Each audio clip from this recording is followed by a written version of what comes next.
whatever, and then in the end, that's all they want. And you're then manipulated by a public. That's a lie. C'était le 23 novembre 1991. Une soirée d'automne glaciale s'abattait sur Londres. Mais l'air était encore plus lourd derrière les hauts murs de briques de Garden Lodge, à Kensington. Alors que le monde entier continuait de tourner, indifférent à la tragédie qui se jouait en coulisses, une simple feuille de papier allait briser des années de spéculation et figer le cœur de millions de fans. Ce soir-là, Freddie Mercury, l'homme qui avait tenu le monde entier dans le creux de sa main lors du Live Aid, a décidé de ne plus se cacher. À travers un communiqué de presse aussi bref que brutal, il a prononcé les mots que tout le monde redoutait, mais que personne ne voulait entendre. Il a avoué être atteint du sida. Mais ce qui reste gravé dans l'histoire, ce n'est pas seulement la maladie, c'est le timing terrifiant de cet aveu. Moins de 24 heures après avoir brisé ce silence, le plus grand showman du XXe siècle rendait son dernier souffle. La question qui nous hante encore aujourd'hui n'est pas de savoir comment il est mort, mais pourquoi il a attendu si longtemps pour dire la vérité. Pourquoi Freddie Mercury, cet astre flamboyant qui ne craignait rien ni personne, a-t-il choisi de garder le silence pendant 4 années de souffrance ? Pourquoi avoir enduré les rumeurs cruelles et la traque impitoyable des paparazzi sans jamais prononcer un mot, pour finalement tout avouer alors que la mort attendait déjà au pied de son lit ? Ce n'était pas un acte de faiblesse, ni une capitulation tardive. C'était au contraire l'ultime mise en scène d'un maître qui voulait garder le contrôle jusqu'à la dernière seconde. Derrière ce silence obstiné se cachait une blessure bien plus profonde que la maladie elle-même. C'était la blessure d'un homme trahi, un homme qui avait appris dans la douleur que la confiance pouvait être une arme mortelle. En choisissant de se taire jusqu'à la fin, Freddie Mercury protégeait bien plus que sa réputation. Il protégeait les siens contre ceux qu'il n'a jamais pardonnés. Pour comprendre la tragédie de cette fin solitaire, il nous faut remonter le temps, bien au-delà des années 80, jusqu'aux racines même de cet homme extraordinaire. Il nous faut comprendre comment un enfant timide nommé Farrokh Bulsara est devenu ce roi incontesté de la scène avant que la couronne ne devienne trop lourde à porter. Pour saisir la chute vertigineuse qui suivra, il nous faut d'abord gravir, marche après marche, l'escalier vers l'Olympe que Freddie Mercury a bâti de ses propres mains, avec une détermination farouche et une créativité sans bornes. Tout a commencé par une métamorphose radicale, une renaissance presque mythique. Le timide Farrokh Bulsara, cet enfant déraciné de Zanzibar, né le 5 septembre 1946 dans une famille parsie pratiquant le zoroastrisme, avait été envoyé en Inde pour étudier au pensionnat St. Peter's School, près de Bombay. Là-bas, il apprenait le piano, développait une passion pour la musique occidentale et cachait ses dents proéminentes derrière sa main lorsqu'il riait, conscient de sa différence. Mais ce garçon introverti qui fuyait les regards et préférait les ombres aux projecteurs a dû mourir pour que Freddie Mercury puisse naître. Arrivé en Angleterre en 1964 avec sa famille, fuyant la révolution à Zanzibar, il s'est immergé dans la culture rock naissante.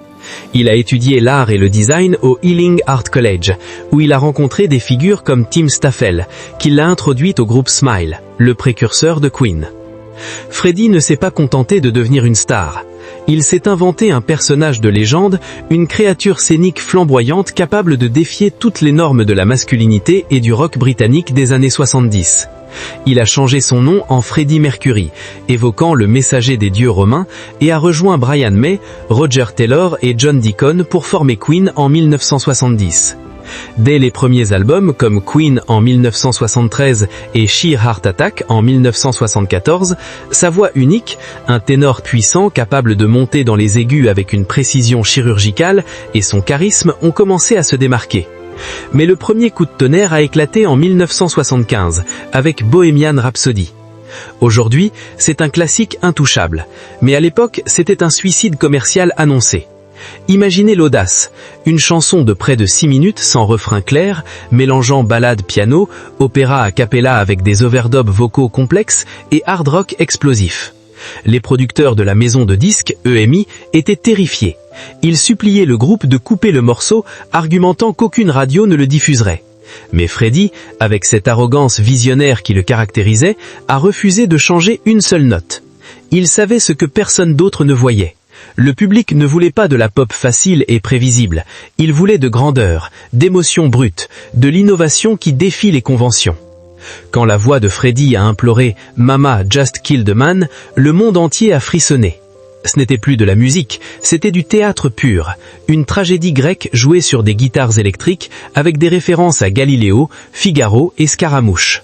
Le clip, réalisé avec un budget modeste, a révolutionné le format vidéo musical, et la chanson est grimpée au sommet des charts, restant numéro 1 au Royaume-Uni pendant 9 semaines.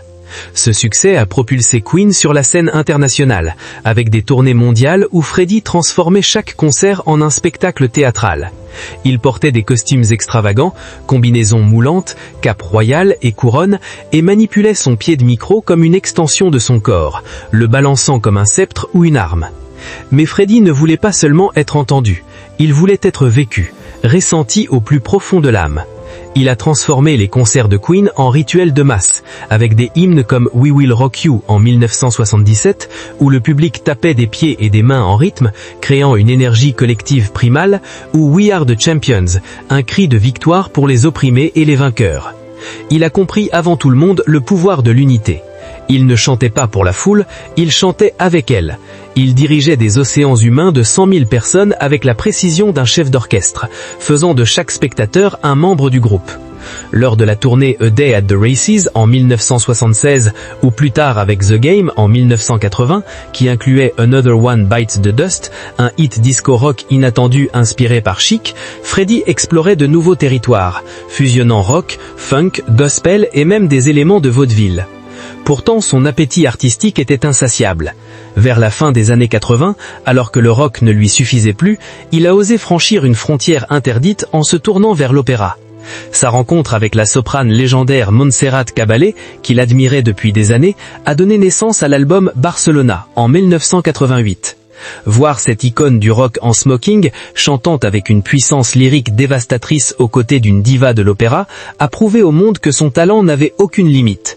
C'était l'alliance du cuir et du velours, un moment de grâce absolue qui a élevé la musique populaire au rang d'art majeur.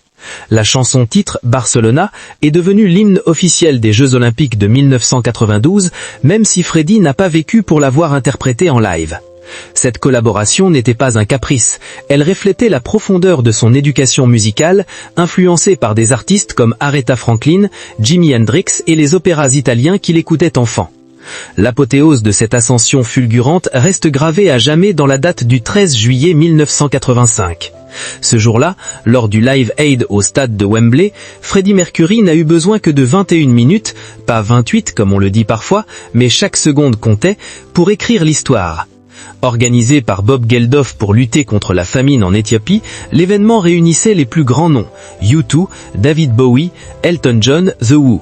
Freddie est entré sur scène non pas comme un chanteur, mais comme un empereur romain revenant de campagne. Dès les premières notes au piano de Bohemian Rhapsody, il a hypnotisé 72 000 personnes présentes et près de 2 milliards de téléspectateurs à travers le monde. Chaque geste, chaque regard, chaque note était chargé d'une électricité pure. Il courait, il dansait avec son pied de micro, il jouait avec le public dans un échange vocal devenu mythique, Ayo, et la foule répondait en écho parfait. Ce jour-là, il a volé la vedette à tous les géants de la musique présents. Il était intouchable, invincible, baigné dans une gloire qui semblait éternelle. Des critiques comme Bob Geldof l'ont qualifié de la meilleure performance live de tous les temps, et des analyses ultérieures ont montré comment Freddie utilisait des techniques vocales et gestuelles pour créer une connexion viscérale. Mais c'est précisément au sommet de cette gloire aveuglante que le vide se fait le plus sentir.